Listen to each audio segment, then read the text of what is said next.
Hello everyone. यहाँ पे हमने पिछले वीडियो में क्वेश्चन नंबर 17 सॉल्व करा था और उसका आंसर जो था वो था 20 वाला, है ना। क्योंकि यहाँ पे क्या पूछा था, बाइनरी नंबर कौन सा नहीं है, तो आपको बता दिया था बाइनरी नंबर की वैल्यू हमेशा 1 और 0 में होती हैं। तो इस वजह से ये वाला आपका ऑप्शन करेक्ट होगा, ठीक है, क्योंकि ये नहीं है, नहीं ही पूछा है आपसे। नेक्स्ट वाला क्वेश्चन देखिए, यहाँ पे डेसिमल इक्विवेलेंट पूछा है इस नंबर का। ये एक डेसिमल नंबर, ये आपका एक बाइनरी नंबर है, इसको आपको कन्वर्ट करना है डेसिमल नंबर में। तो इसे कन्वर्ट करने के लिए आपको इसका मेथड आना चाहिए, किस तरीके से कन्वर्ट करते हैं। तो देखिए इस तरीके से हम इसको सॉल्व करते हैं। यहाँ पे 2 की पावर 4 से स्टार्ट करेंगे, क्योंकि यहाँ पे 5 डिजिट के नंबर है ना, 5 नंबर है यहाँ पे। तो 2 की पावर 0 से स्टार्ट होता है, तो यहाँ पे 2 की पावर 4 तक जाएगा।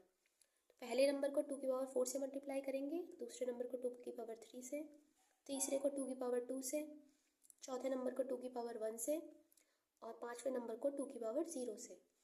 और जब आप इसको सॉल्व करेंगे तो आपका 25 आएगा।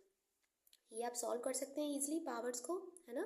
2 की पावर 4 16, 2 की पावर 3 8, 2 की पावर 2 तो 4 होता है, लेकिन 0 से आप जिसका भी मल्टीप्लाई करेंगे सब 0 ही हो जाता है। तो 0 वाले तो आपके 0 ही हो जाएंगे। उसके बाद 2 की पावर 0 जो होती है वो 1 होती है, तो यहाँ पे 1 इंटू 1 1 आ जाएगा। इसको ऐड करेंगे तो इसका आंसर 25 आ जाएगा। तो इसमें इसका आंसर आ जाएगा 25, ठीक है।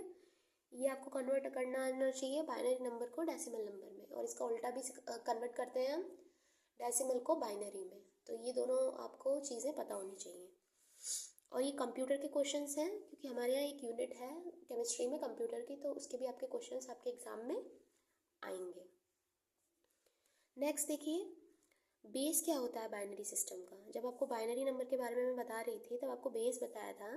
बेस हमेशा 2 रहेगा, बाइनरी का मतलब ही 2 होता है, इसलिए इसका बेस क्या रहेगा, 2 रहेगा। क्योंकि जो नंबर की जो वैल्यूज़ होती हैं वो सिर्फ 1 और 0 में होती हैं, तो इस वजह से बेस क्या रहेगा, 2। तो आंसर हो जाएगा 2। इसमें से पूछा है which of the following is not a type of computer memory. इनमें से कौन सी कंप्यूटर मेमोरी का टाइप नहीं है।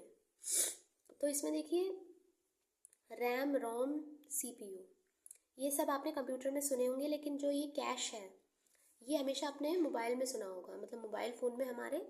तो यही हमारी कंप्यूटर की मेमोरी नहीं होती है, बाकी तो है। ये आपकी कोई मेमोरी नहीं है, ये तो आपका एक डिवाइस है ना, सेंट्रल प्रोसेसिंग यूनिट है आपकी। तो इसमें ऑप्शन करेक्ट हो जाएगा कैश। नेक्स्ट क्वेश्चन देखिए, correct increasing order of second ionization potential of carbon, nitrogen, oxygen, fluorine. अब कार्बन, नाइट्रोजन, ऑक्सीजन और फ्लोरीन का आपका सेकेंड आयनाइजेशन पोटेंशियल पूछा गया है इसमें, है ना।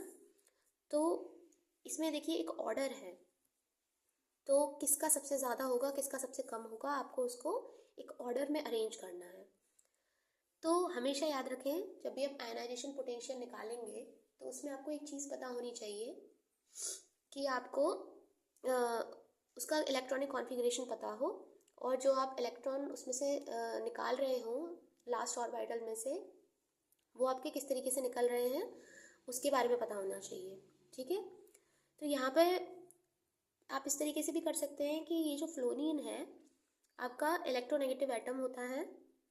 तो जब आप इसका देखिए एटॉमिक नंबर इसका कितना होता है, फ्लोरीन का 9 होता है ना। तो आप इसमें क्या कर सकते हो, डायरेक्ट आप इलेक्ट्रॉनिक कॉन्फ़िगरेशन लिखिए और पता करिए। देखिए कार्बन का 6 होता है, नाइट्रोजन का 7, ऑक्सीजन का 8 और फ्लोरीन का 9। इन सब के इलेक्ट्रॉनिक कॉन्फ़िगरेशन लिख लीजिए, 1s2, 2s2 और 2p2, 1s2, 2s2, 2p4, sorry 2p3। इसमें क्या हो जाएगा, 1s2, 2s2, 2p4, इसका 1s2, 2s2, 2p5, है ना। ये इलेक्ट्रॉनिक कॉन्फ़िगरेशन लिखना आना चाहिए।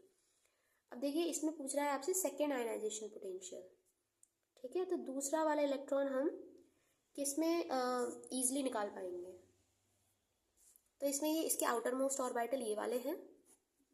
अब देखिए एक इलेक्ट्रॉन इसमें ईजिली निकाल सकते हैं, और दूसरा आप जो इलेक्ट्रॉन निकालेंगे इसमें भी आपको अब देखिए, ये इसमें आप इस तरीके से भी कर सकते थे वैसे तो, पर आप इसमें डायरेक्ट बता सकते हैं। कैसे? इसमें देखिए, फ्लोरीन सबसे मोस्ट इलेक्ट्रोनेगेटिव एटम होता है, तो इसमें से आप सेकेंड जो इलेक्ट्रॉन निकालेंगे वो ईजिली नहीं निकल पाएगा, तो इसकी आयनाइजेशन पोटेंशियल सबसे ज़्यादा होगा। ठीक है, उसके बाद ऑक्सीजन का होगा जो इसके कंपैरिजन में लेस इलेक्ट्रोनेगेटिव है, फिर नाइट्रोजन, देन कार्बन। तो आप इस क्वेश्चन को इस तरीके से बता सकते हैं इलेक्ट्रोनेगेटिविटी के बेसिस पर। ठीक है, तो ये वाला आपका ऑप्शन करेक्ट हो जाएगा, ये वाला ऑर्डर आपका करेक्ट हो जाएगा। नेक्स्ट क्वेश्चन देखिए, स्क्रीनिंग इफेक्ट। स्क्रीनिंग इफेक्ट जो है आपको पढ़ाया जाता है वैसे तो डी ऑर्बिटल में, तो डी ऑर्बिटल में डी ऑर्बिटल की स्क्रीनिंग पढ़ाई जाती है। डी ऑर्बिटल में नहीं, सॉरी, डी एलिमेंट्स में, मतलब जो डी ग्रुप के एलिमेंट्स जो हैं, तो इसमें एक ऑर्डर होता है। एस का स्क्रीनिंग इफेक्ट सबसे ज़्यादा होता है, उसके बाद पी का, उसके बाद डी का, और सबसे कम एफ का। तो इसमें मैक्सिमम पूछा है, इसीलिए इसका आंसर हो जाएगा एस ऑर्बिटल। ठीक है, क्योंकि ये न्यूक्लियस के ज़्यादा पास होती है, इस वजह से इसका स्क्रीनिंग इफेक्ट भी ज़्यादा हो जाएगा। और बाद की जो ऑर्बिटल्स हैं ये सारी न्यूक्लियस से दूर होती जाती हैं, तो इनका जो स्क्रीनिंग इफेक्ट है वो भी कम होता चला जाता है। नेक्स्ट क्वेश्चन देखिए, first ionization potential. First ionization potential, अब देखिए ये वाला थोड़ा सा क्वेश्चन मुझे इसमें डाउट था, तो इसे नहीं करते हैं क्योंकि ऑप्शंस थोड़े से गलत लग रहे हैं, है ना। अगला क्वेश्चन देखते हैं, which of the following is smallest in size. इनमें से कौन सा सबसे छोटे साइज का होगा। तो मैंने आपको पहले बताया था अभी थोड़ी देर पहले कि जिस पे भी पॉजिटिव चार्ज रहेगा वो स्मॉलेस्ट साइज का होगा।